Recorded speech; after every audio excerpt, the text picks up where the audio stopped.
welcome back to YouTube Oten Channel. Dan saatnya aku bakalan membahas sesuatu yang sangat penting banget di dunia perkopian, yaitu ekstraksi. Ekstraksi di dunia perkopian itu sangat penting banget, karena dari ekstraksi ini kamu bisa menghasilkan kopi dengan tingkat sweetness yang gimana, acidity yang gimana, profiling karakter kopi yang bagaimana, sampai ke smoothness dan boldness bisa kamu tentukan dari ekstraksi ini. Nah, untuk ekstraksi sendiri, dari alat yang sama, dari kopi yang sama, tapi dengan teknik menyeduh yang berbeda, bakalan menghasilkan ekstraksi yang berbeda dan juga hasil yang berbeda juga. Untuk kali ini, aku akan membahas satu ekstraksi, yaitu ekstraksi Kubomi Style. Kubomi Style atau Kubomi Method ini berasal dari Jepang, yang artinya lubang. Jadi bentuknya itu seperti spiral, sampai tengahnya itu berbentuk lubang. Caranya gimana dan tujuannya apa? Aku buat aja sekarang biar kita bisa bandingkan dengan Kubomi Style Method dengan yang flatbed biasanya, hasilnya gimana dan apa sih yang membuat Kubomi Style ini yang berbeda dan lebih spesial. Yuk kita langsung racik aja sekarang. Oke, sebelumnya kita basahin dulu paper filternya seperti biasa ritual yang kulakukan. Oke, basahin aja dulu. Ini awalnya kita buatin Kubomi Style. Nah, tujuan dari metode Kubomi Style ini supaya hasil dari ekstraksi kopi kamu tuh lebih cepat dan juga lebih merata tanpa harus mempengaruhi proses agitasi yang berlebihan. Itu, dan cara menggunakan metode dan membuat Kubomi Style ini sangat gampang banget. Kamu hanya memerlukan sumpit ataupun sedotan seperti ini. Kamu bisa pilih apapun itu, ini atau ini, ataupun alat lainnya yang bisa membentuk bubuk kopi kamu tuh menjadi spiral dengan lubang di tengahnya. Nah, aku udah persiapkan biji kopi aku. Biji kopi yang kali ini aku gunakan adalah Java Ciwidey dan sudah aku giling. Nah, untuk bubuk kopi sendiri kamu memerlukan bubuk kopi yang medium coarse. Jangan yang terlalu kasar, jangan terlalu halus juga, karena ini nggak bisa membentuk Kubomi Style kamu. Pertama, udah aku basahin paper filternya. Ini tinggal dituangkan aja dulu sisa air dari paper filter yang udah dibilas tadi. Selanjutnya adalah sedotan ini kamu taruh di sini dulu dan perlahan-lahan tuang bubuk kopi kamu ke dalam. Nah, untuk bubuk kopi sendiri aku udah persiapkan bubuk kopinya sekitar 20 gram dengan tingkat hasil akhir air yang aku mau capai adalah 300 gram air. Perlahan-lahan ini perlu latihan sih.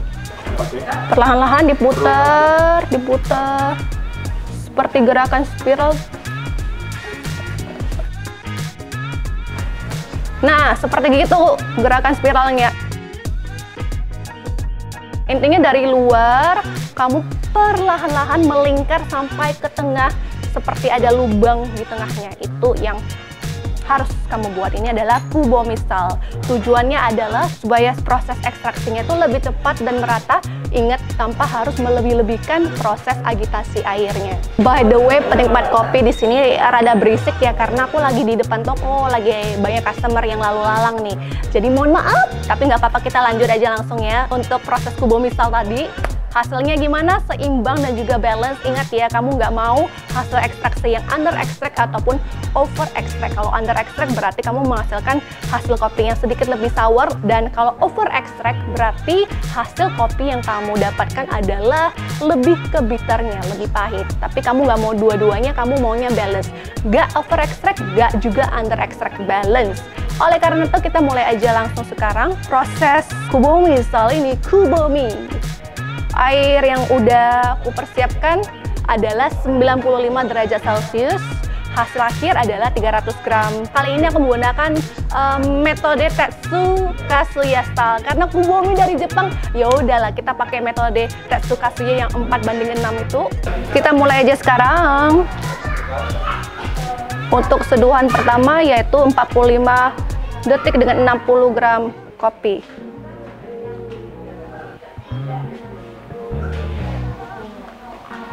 Oke. Nah, untuk proses Tetsu Kasuya, teknik Tetsu Kasuya bisa kamu lihat aja di YouTube-nya Tetsu Kasuya yang pribadi. Nah, kita tinggal tunggu aja.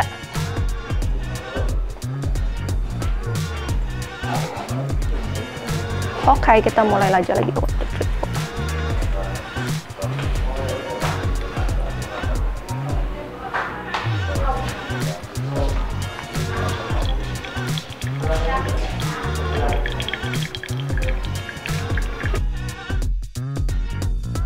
Oke, lanjut lagi.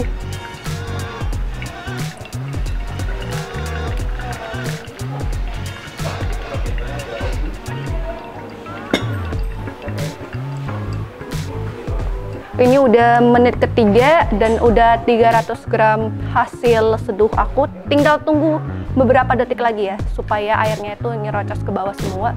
Nah biasanya kalau aku menyeduh, pas proses awalnya, blooming awalnya itu keduanya itu nggak maksimal. Nggak semuanya bubuk kopi tersiram secara merata. Tapi ketika aku menggunakan metode Kubo Misal ini, tersiram secara merata. Tunggu aja hasilnya tuh gimana. Aku penasaran sama hasil akhirnya tuh gimana.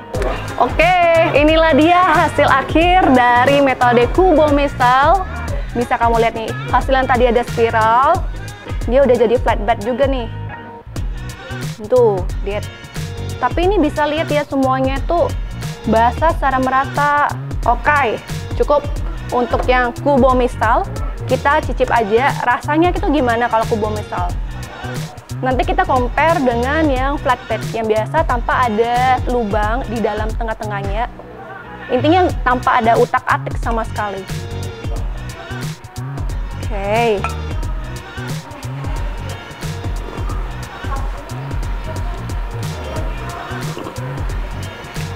Oke. Ini aku minum aja dulu ya. Ntar kita compare yang kedua tuh rasanya gimana. Next, move on. Penyeduhan dengan teknik yang biasa tanpa ada embel-embel seperti Kubo Misal ataupun apapun itu, hanya flatbed yang biasa. Kita lihat perbedaannya gimana. Tapi pastinya untuk metode seduhnya tuh aku samain dengan metode seduhnya si Tetsuya Kasuya-san.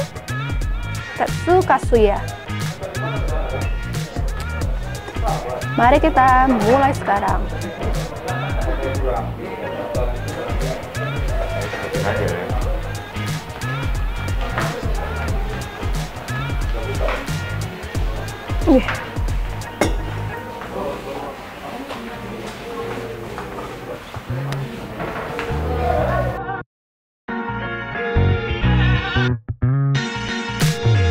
Oke, udah 300 gram, kita tinggal tunggu aja menitnya menuju detik-detik tertentu hingga airnya tuh turun secara indah dan merata.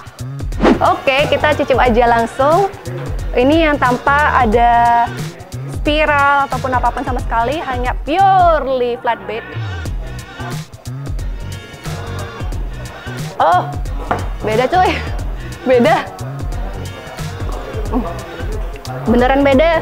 Nah, untuk teknik yang Kubo Misal ini rasanya tuh lebih sweet, maksimal sweetness-nya tuh keluar banget. Tapi kalau yang nggak ada style sama sekali, yang style biasa aja, hasilnya tuh lebih ke acid, lebih asem. Kalau dibandingkan dengan yang ada teknik Kubo Misal, bener-bener berbeda banget.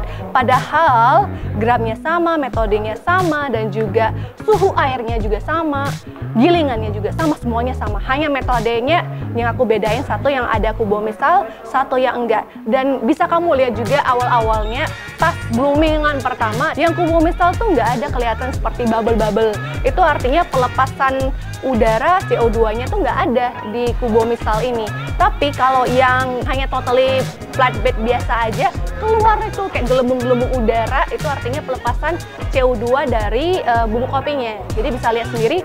Dan sebenarnya spiral ini membantu agar airnya tuh terkontak langsung ke bubuk kopinya, sehingga airnya tuh bisa mengalir langsung sampai ke dasar bagian bawah dari bubuk kopi kamu, sehingga hasil yang kamu capai juga berbeda.